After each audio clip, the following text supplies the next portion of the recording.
Motorola, repairing dead boot and fixing hang-on logo issues for Motorola smartphones.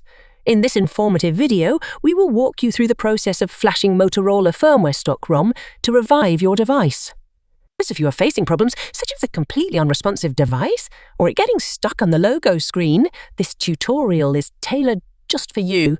Our step-by-step tutorial will provide you with the necessary knowledge and skills to bring your Motorola smartphone back to life. By downloading the Motorola firmware stock ROM, you will be equipped with the essential software needed to resolve boot-related troubles and logo screen hiccups. We will guide you through the entire flashing procedure, ensuring a smooth and successful process. Why choose our guide?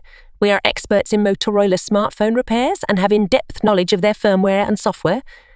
With years of experience, we've encountered and resolved countless dead boot and logo hang issues. Now, we are sharing our expertise with you. Stay tuned to discover the effective techniques employed to overcome these common problems. By following our instructions, you will gain valuable insights on how to identify and fix dead boot problems, as well as resolve logo hang situations. Rest assured that our guide is designed to empower you with the necessary skills to tackle these issues confidently. Don't let an unresponsive device or logo screen hinder your smartphone experience any longer. So, what are you waiting for? Hit the play button and let's dive into our comprehensive tutorial on repairing dead boot and fixing hang-on logo problems for Motorola smartphones. Revive your device and get it back into working order by flashing the Motorola firmware stock ROM. The ultimate solution awaits.